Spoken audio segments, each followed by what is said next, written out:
I have to tell you, I have had an earworm all week. Do you know what an earworm is?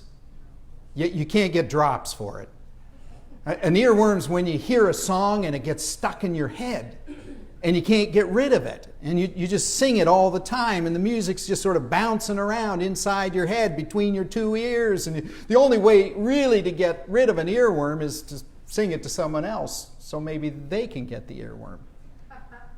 And I'll tell you, the earworm I have is really from an old song, 1968, from an American rock band called Three Dog Night.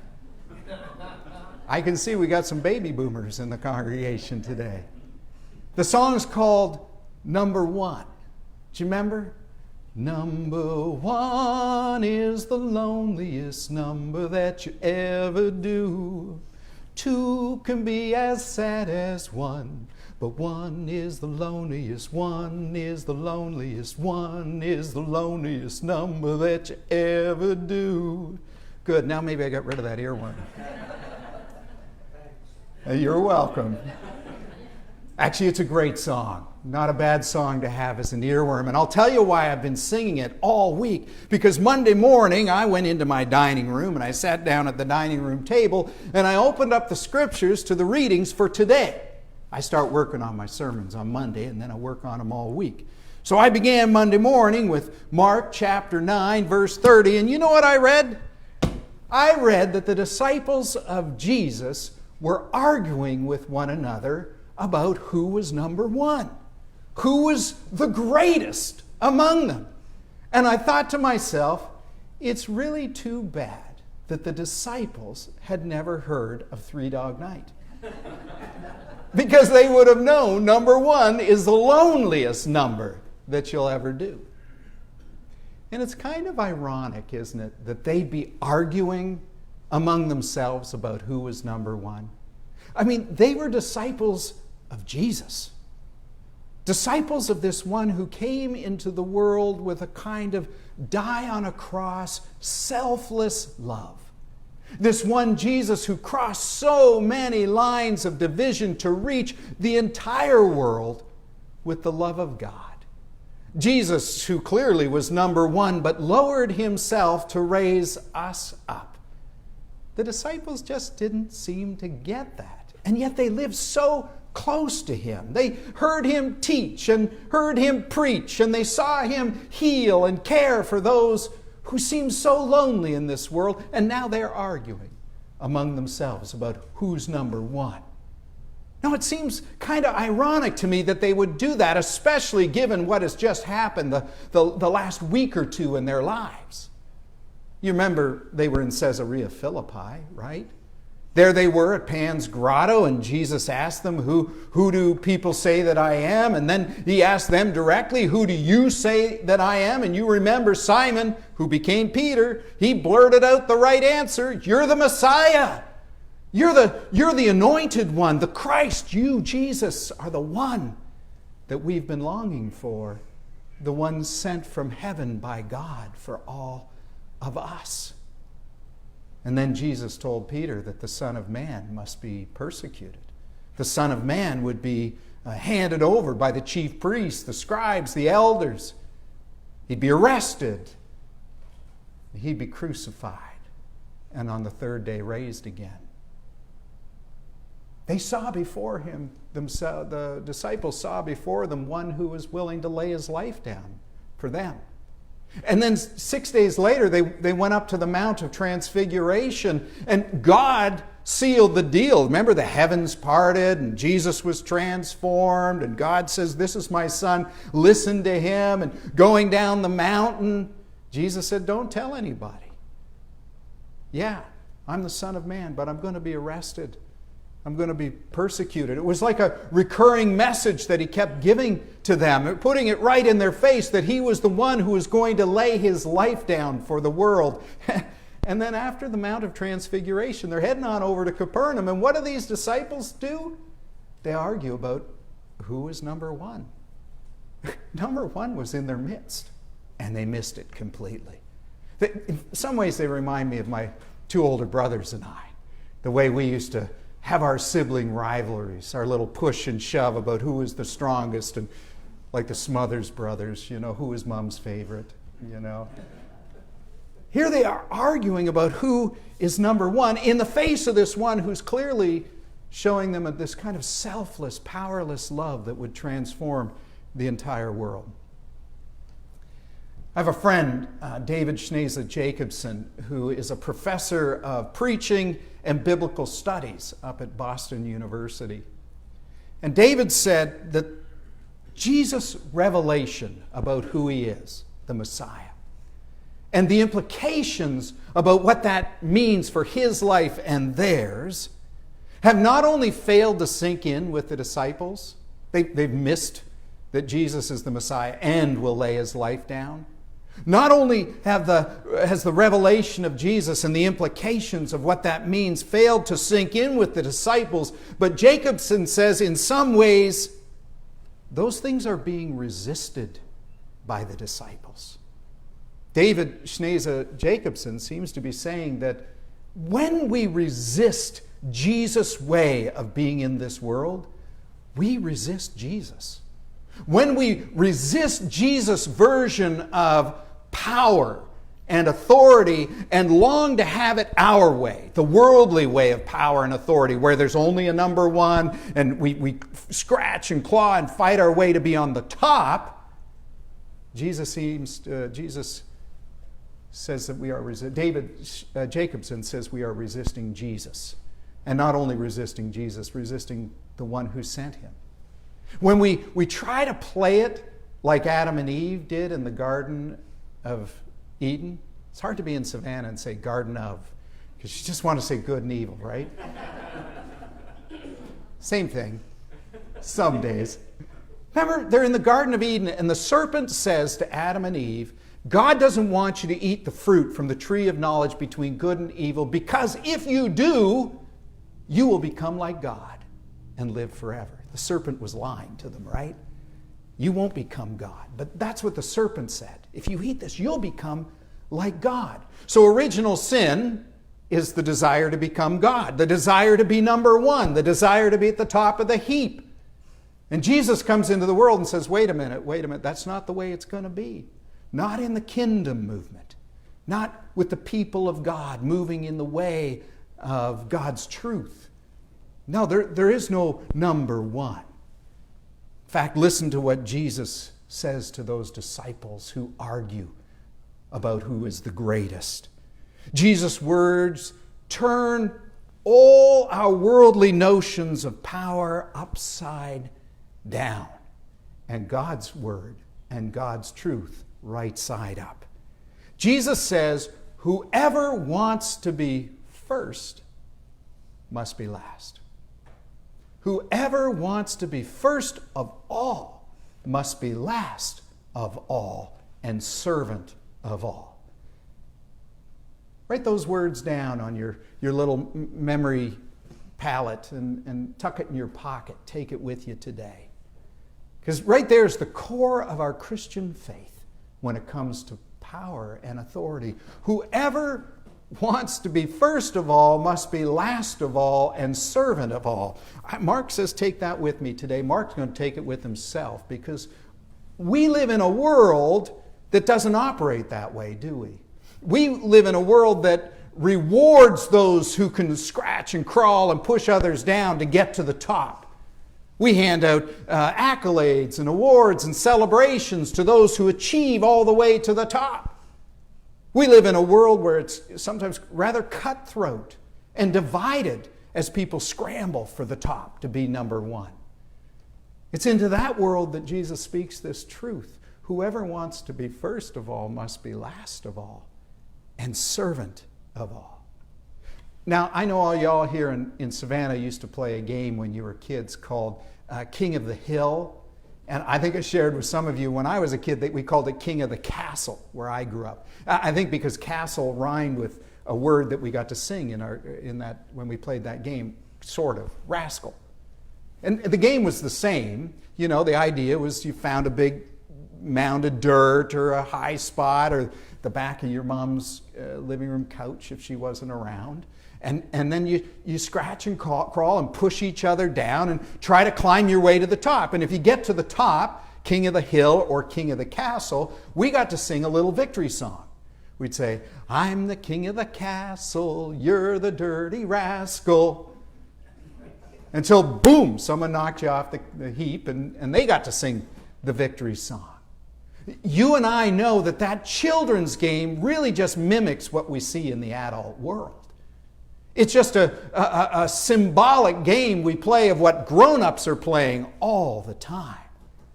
But Jesus seems to be saying there's a different kind of way of approaching this world.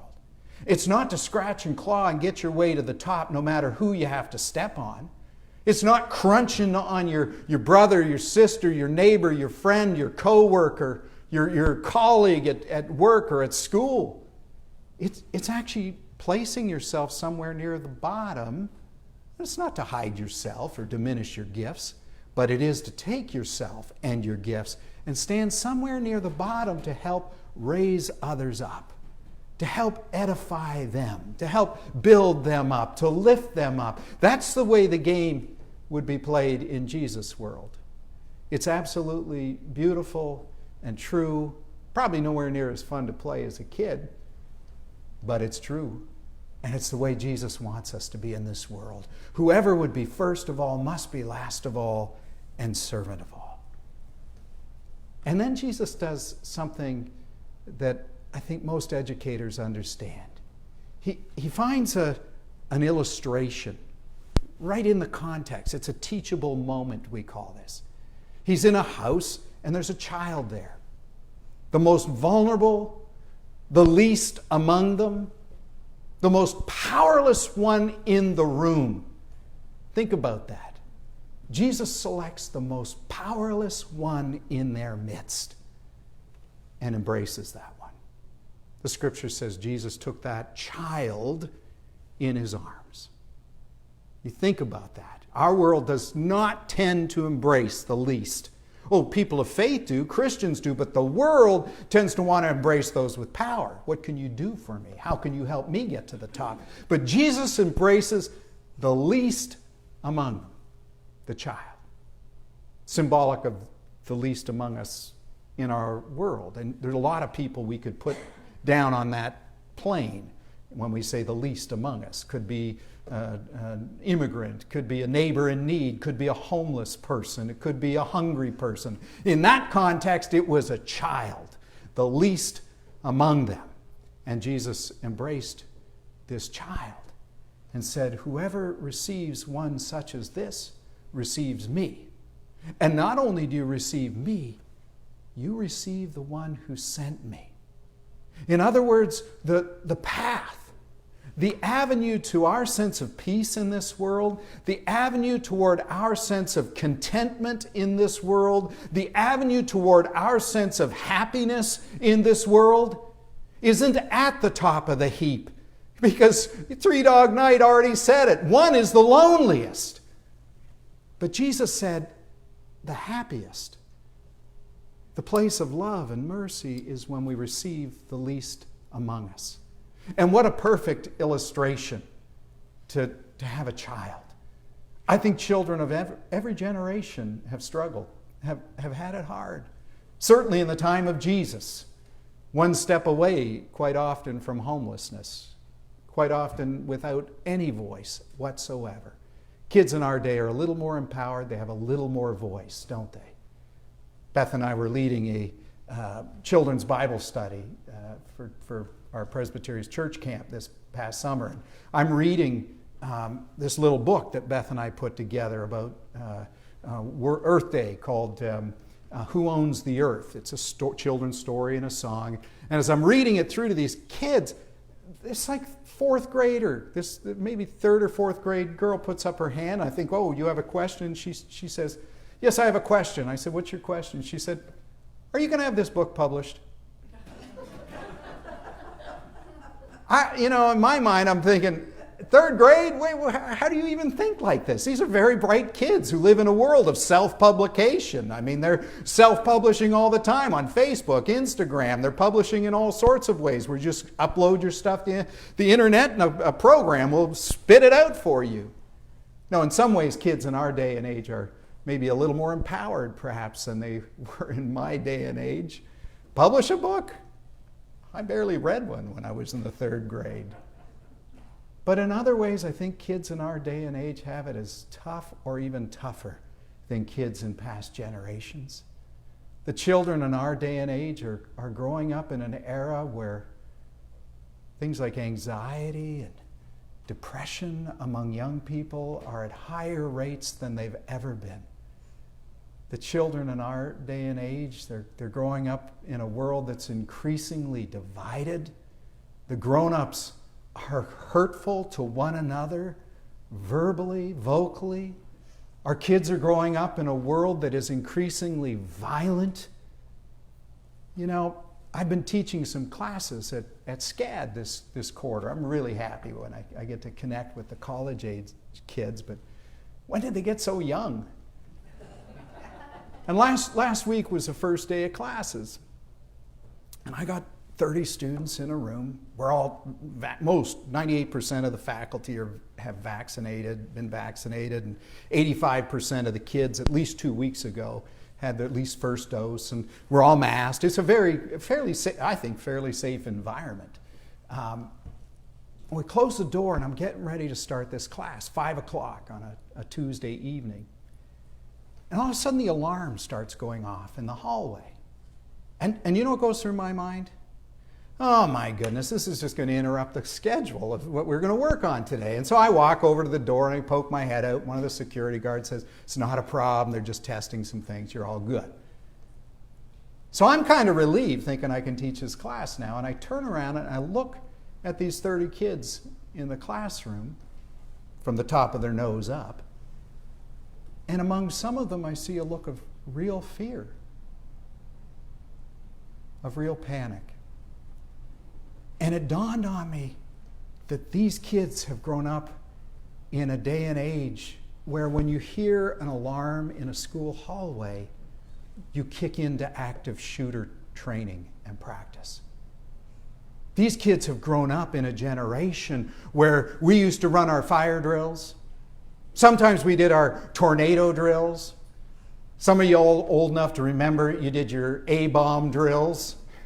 Like hiding under a desk was going to help you on that one.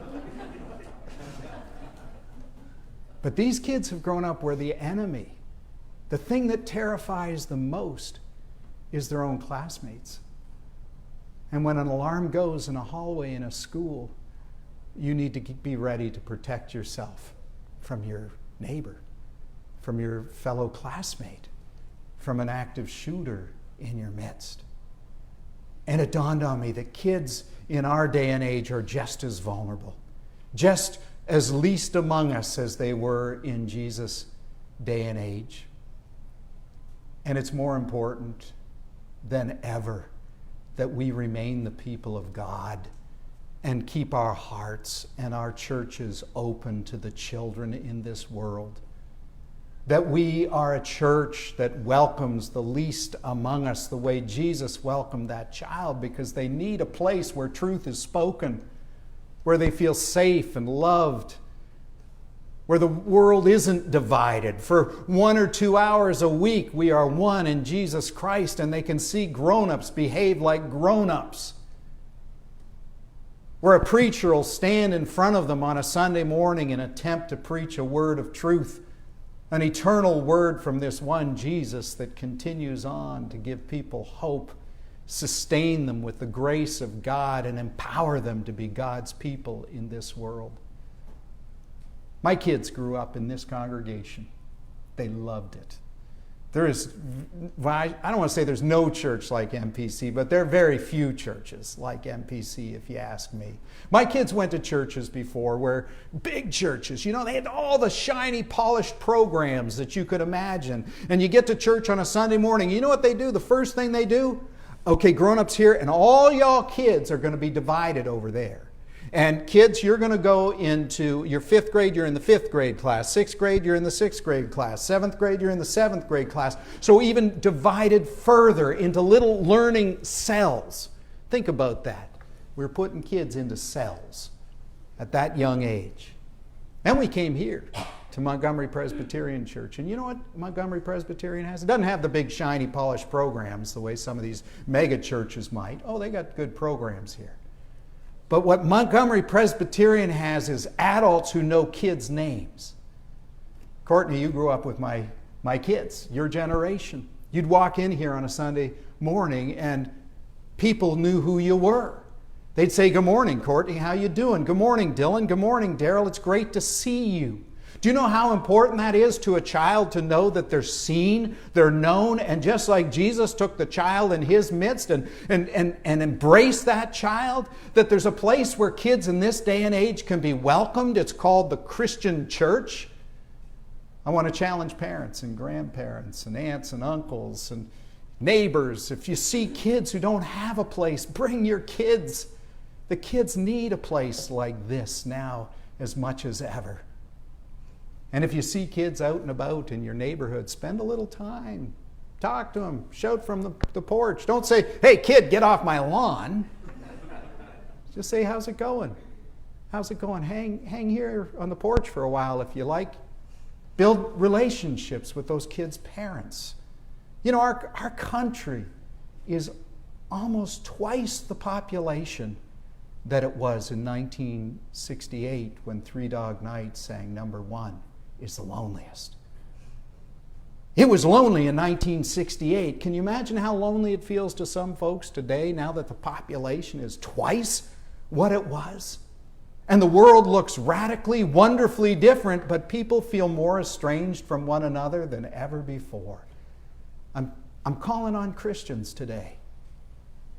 I'm calling on Christians to stand with Jesus, stand with the least among us, and embrace those who felt unwelcomed, who felt invisible in this world, who feel lost. That's our role. You know, when I lived up in Cleveland, Ohio, there was a school shooting out in the suburbs of Cleveland, a little affluent town called Chardon, Ohio. Absolute tragedy, as you can imagine. And after the shooting, on the Saturday, they opened the school up so that teachers and parents and kids could go in after the school had been cleaned up and repaired, and kids could begin repairing their sense of safety in the place that was absolutely not safe for them. But what was most effective was on the Monday morning when all the churches in Chardon, the Baptists, the Roman Catholic Church, the Methodists, the Presbyterians, they all came out Monday morning just before school started. And all the Christians and others in the community lined the walkway between the spot on the street where the buses and the cars dropped the students off and would walk up to the doors of the school. And all those people of faith cheered those kids on. And they sang a song from a Northeast Ohio group called the Pretenders, Chrissy Hine and the Pretenders. I want to share those words with you because I believe these are words that we need to be sharing with children and all the vulnerable in this world today. As those kids walked up the pathway toward their school, they sang, "Oh, why you look so sad. Tears are in your eyes. Come on, come to me now. Don't be ashamed to cry. Let me see you through."